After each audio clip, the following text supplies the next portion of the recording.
bienvenue dans ce nouveau vlog.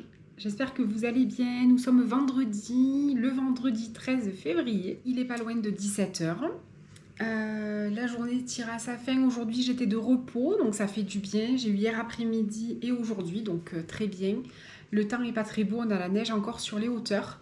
Là, on a un peu de pluie, mais on sent bien qu'elle est pas loin. Vraiment, j'ai les pieds gelés. On sent bien que la neige est pas loin. Je sais pas chez vous le temps que vous avez, dites-moi un peu. On a eu pas mal de dégâts dans le sud, pas chez nous, hein, vraiment plus dans le sud, notamment en Occitanie. Je pense à Julia, notamment de la chaîne Julia et sa tribu, qui a été touchée, pas fortement, mais bon, qui a été isolée du coup un petit peu avec cette fameuse tempête-là. En Occitanie, ils ont été pas mal touchés au niveau d'Agde aussi. Il y a eu quand même des dégâts, des toitures arrachées.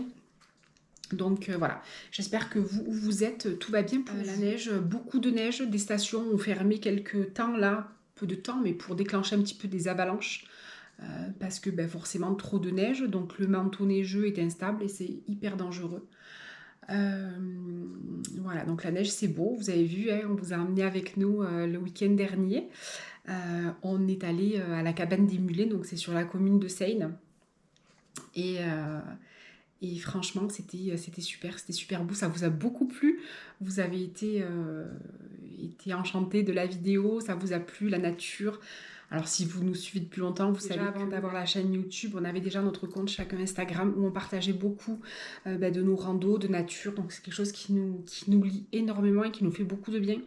Ça fait quelques temps qu'on n'était plus trop sortis. Et là, d'aller faire des raquettes, ça nous a fait du bien à la nature. Nous on a besoin de ce bol d'air frais là, cette blancheur, c'était trop bien.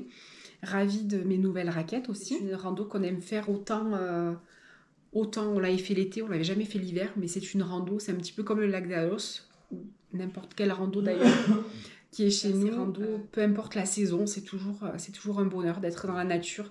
Ça nous apporte plein de choses, ça nous recharge. Énergétiquement, ça nous recharge et ça nous fait grand bien. Vous avez beaucoup aimé cette vidéo et donc je vous en remercie. On a eu plein de gentils commentaires, notamment deux nouvelles abonnées. Je pense à Monique et Micheline qui sont arrivées sur la chaîne récemment, qui m'ont laissé un gentil petit commentaire. Ça fait toujours plaisir, je vous réponds toujours avec plaisir. Ces échanges, c'est le but de ma chaîne. En fait, j'adore échanger avec vous. Je vous apprends des choses, mais vous m'en apprenez aussi. Et cet échange, je trouve que c'est trop bien. Et c'est riche, surtout. Donc, bienvenue à Monique et Micheline sur ma chaîne. On va reprendre petit à petit les balades, les randos, qu'on va pouvoir vous emmener avec nous plus souvent et que vous allez apprécier. C'est notre univers, c'est mon univers et c'est l'univers à Aymeric aussi, mais depuis pas très longtemps parce que je sais pas si on vous en a pas trop parlé. Sur la chaîne, on n'a pas trop parlé, mais c'est vrai qu'Aymeric en fait n'est pas originaire d'ici. Il est originaire des Bouches-du-Rhône, il a vécu dans une grande ville, il a grandi dans une grande ville et là il est ici dans les Alpes d'Haute-Provence depuis à peu près 8 ans. Mais c'est vrai qu'il a une vie tout autre avant. Là, aujourd'hui, quand vous le voyez, on dirait vraiment un basalpin, on dirait vraiment quelqu'un d'ici. Il est vraiment intégré au paysage. Mais en fait, Aymeric avait une toute autre vie avant. Il vous en parlera peut-être. Moi, je vous en parlerai aussi. Il était chauffeur VTC dans les Bouches-du-Rhône. Donc, c'est une vie totalement différente, hein, où il a côtoyé du beau monde. Et c'est vrai que quand on le voit aujourd'hui, on a du mal à imaginer qu'il a eu cette vie-là. Il a côtoyé des stars. Voilà, c'était sa vie d'avant. Voilà, on dit qu'on a un avant, un après, et lui, c'est le cas. Il a connu, ça on vous l'avait déjà dit, il a connu la région ici. Malheureusement, j'aime pas trop le grâce parce que malheureusement il y a eu beaucoup de morts, mais il a connu ici le département. Il est venu s'installer ici après qu'il y ait eu le crash de la Germanwings, vous savez, la Lufthansa, où il a été réquisitionné justement pour mener les familles des victimes sur les lieux de par son métier d'avant justement. Voilà, donc c'est comme ça qu'il a connu mon département, ma ville, et c'est comme ça qu'il s'est installé ici, puis après on s'est rencontrés. Voilà. Mais comme quoi, c'est fou qu'on puisse passer d'un monde comme ça à ben, mon monde à moi. Voilà, c'est totalement différent. Mais on en parlait l'autre fois, il disait pour rien au monde, je reviendrai à ce que j'étais avant.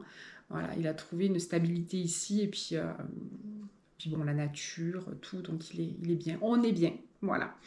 Donc c'était une petite aparté. La vidéo que je vous ai fait aussi sur mon sabbat, mon hôtel de Imbolc vous a beaucoup plu.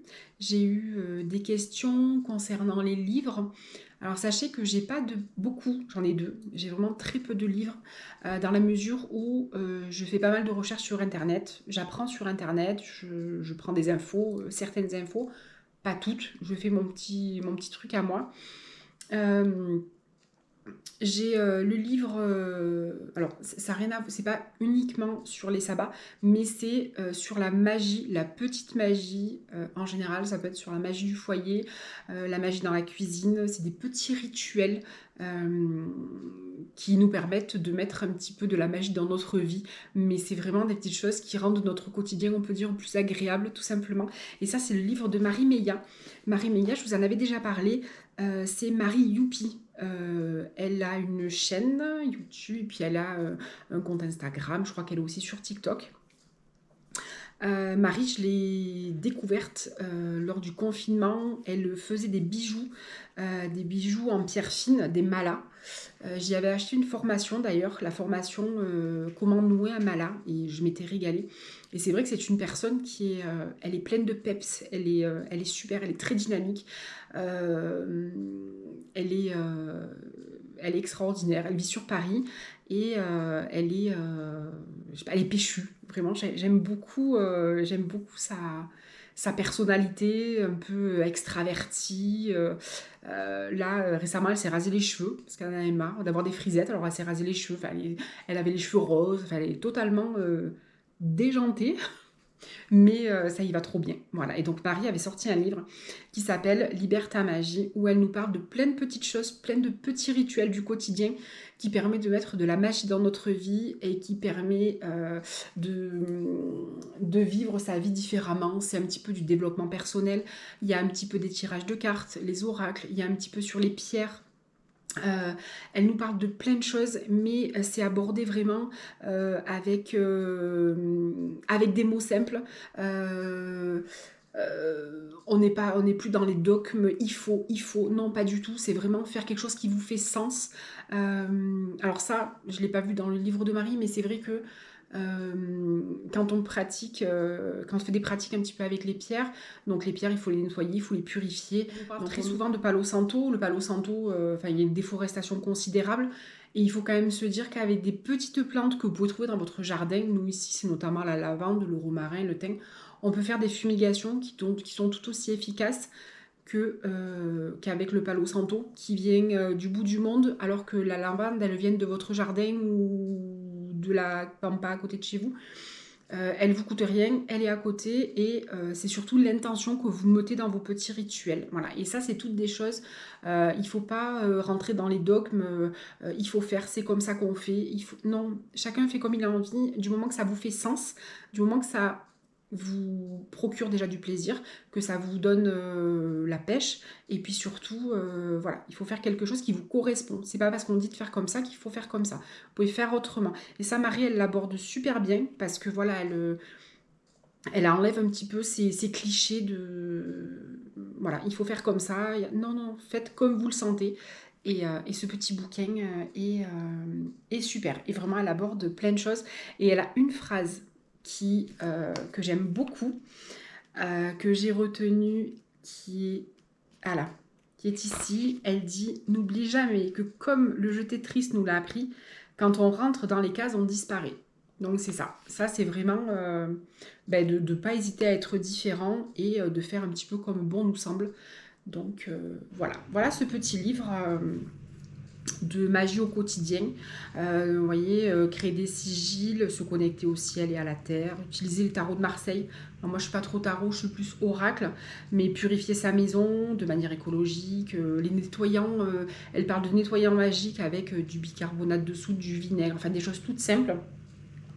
Mais voilà, fait avec l'intention. Et voilà, ce petit bouquin, je vous le conseille, il fait une vingtaine d'euros. Il est vraiment bien. Il y a plein de jolies petites illustrations. Vraiment, je l'ai beaucoup aimé. Et de temps en temps, je le feuillette et il me fait beaucoup de bien. Voilà pour le petit livre de Marie. Et ensuite, j'ai un livre de Sorcière Box. Alors, Sorcière Box, c'est une jeune femme qui avait pareil. Elle avait une boutique. Je l'avais vue sur Instagram. Je pense qu'elle a fermé boutique depuis. Mais elle a fait, alors il n'y en a pas beaucoup, je crois qu'elle a fait 2 ou 3 livres sur les sabbats.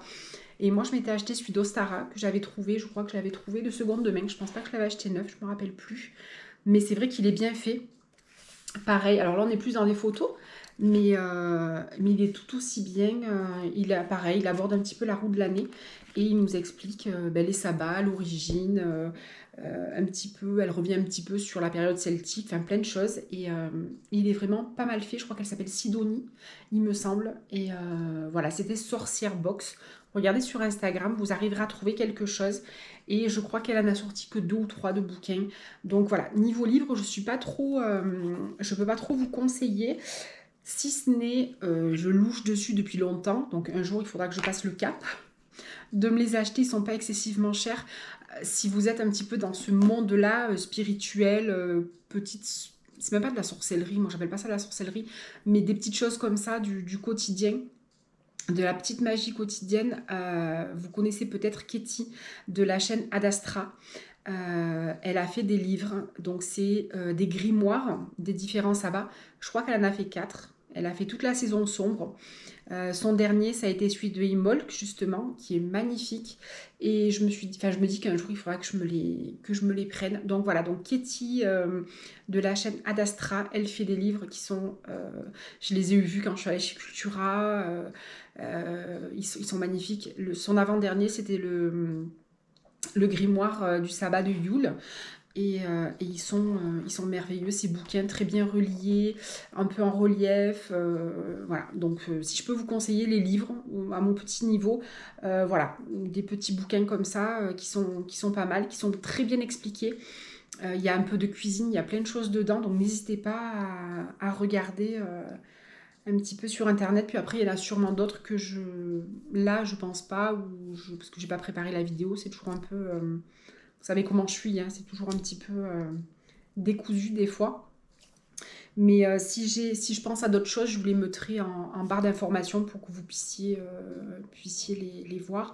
Je pense notamment aussi à Cocon Vert Marine qui a mis... je crois que c'est mon petit grimoire de la magie de la cuisine et la magie du foyer. Je crois que Marine, c'est les 2 petits livres qu'elle a fait, des petits grimoires aussi, et ils sont pas mal. Donc c'est Coron Vert. Ces petits bouquins sont bien aussi. Voilà, niveau livre, c'est tout ce que je peux vous dire. Après, c'est vrai que sur Instagram, sur YouTube, vous trouvez plein d'informations. Il y a Rituel de Lune aussi qui fait des choses sympathiques plus sur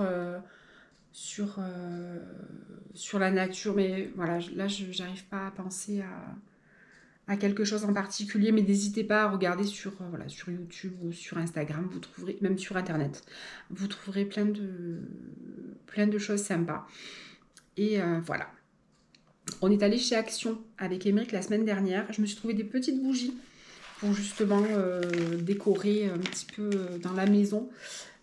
Donc là, j'en ai avec des petites cerises comme ça. J'ai ici avec des petites fleurs. Donc elles sont en couleur. Vous savez, je ne sais pas si vous savez, mais quand vous faites des petits rituels comme ça, les bougies, la couleur des bougies a toute son importance. Alors, vous avez les bougies blanches. Puis après, vous pouvez passer par les vertes, les roses, les bougies noires, les bougies, voilà. Donc ça, donc ils avaient des petites couleurs comme ça. Alors on était en décalé, hein, puisque là, on est déjà à Pâques chez Action, alors qu'on est juste au mois de février, mais ils ont déjà sorti les décos de Pâques. Donc j'ai pris ces petites bougies comme ça. J'ai pris également un petit lapin qui me servira pour mettre sur mon petit hôtel d'Ostara. Alors il est rigolo parce que c'est un petit lapin qui se met normalement sur les pots de fleurs. Vous savez, il a le trou là et du coup il se clipse sur les pots de fleurs. Et il ira parfaitement bien sur mon petit hôtel. mon petit plateau. Voilà mon petit lapin. J'ai pris aussi, je regarde le temps qui se couvre, hein. J'ai pris aussi de la peinture. Ils avaient de la peinture pastel comme ça. Je voudrais refaire un petit peu de l'argile et du coup je voudrais faire de la peinture. Et voilà, donc ils avaient des couleurs un petit peu pastel comme ça. Donc j'ai repris, enfin, j'ai pris ça. Et alors on a craqué avec Emmerich. On s'est acheté des petits lutins, des espèces de petits lutins qui nous correspondent un peu quand même. C'est un peu nous. C'est un peu... Regardez comme ils sont beaux. Je ne sais pas si vous les avez vus dans votre action, si vous avez l'action pas très loin. Regardez comme ils sont beaux. Donc il y a Emmerich avec la poule et les œufs. Toujours le sourire. Avec sa barbe, bien évidemment. Et là, il y a moi, avec mes couettes. Et puis mon petit cochon. Mon oie. Et puis le petit poussin. Voilà, on a craqué sur nos petits lutins pour mettre à l'entrée de la maison. Voilà, voilà. Bah écoutez, on se fait plaisir comme on peut, hein, vous pensez pas? J'ai monté la vidéo, je vous ai mis 2 petites recettes de cuisine qui vont suivre. Et puis voilà. J'ai ramassé du thym, j'ai cueilli du thym pour faire le sirop de thym. Je vous avais dit que je voulais faire du sirop de thym. Donc là, il faut que je le fasse. Je travaille ce week-end. Je serai de repos mardi. Donc je pense que c'est un peu tout. Je l'ai ramassé, mais c'est pas grave. De toute façon, même s'il est un peu sec, c'est pas dramatique. C'est absolument pas un souci. Et donc je pense que je ferai mon sirop de thym qui va être... Alors après, soit c'est du sirop que vous pouvez prendre comme ça à la cuillère. Si vous avez une toux, si vous avez... un petit peu mal à la gorge, le thym, ça a un effet anti-inflammatoire, ça a un effet antifongique, enfin ça a plein de bons effets, le thym. Mais après, vous pouvez le mettre, quand vous faites un thé, une infusion, vous pouvez sucrer avec ce sirop de thym aussi. Voilà, donc ça, je vais le faire. Je vais le mettre, j'ai gardé les petites bouteilles des boissons que j'avais achetées à Intermarché, je vous avais montré hein, dans le dernier vlog. Ben écoutez, c'est pas mauvais. Ces fameuses boissons, donc il y avait au litchi avec des graines de basilic et l'autre c'était à la mangue. Emmerich a préféré la mangue. Moi j'ai préféré le litchi. Le souci c'est qu'on n'en trouve pas à notre Intermarché d'ici. Donc on l'avait pris dans un petit Intermarché de village et franchement, je vous avais dit, ils font plein de choses. Bon, déjà, ils ont plein de choses locales. Tout ce qui est fromage, charcuterie, viande locale. Et après, ils ont des produits... bon, alors, c'est pas du tout local, puisque les boissons que je vous parle, elles viennent de Thaïlande. Hein, donc, c'est absolument pas local. Mais ils ont des choses qui sortent de l'ordinaire. Et je trouvais que c'est un super Intermarché qu'ils ont en haut. Donc, voilà. Je vais vous laisser avec la vidéo en voix off. Luna se repose sur le canapé avec Emmerich. Ils se reposent tous les deux. Il fait bon, il fait chaud, et donc ils se reposent. Voilà, allez, je vous laisse et je vous dis à tout à l'heure.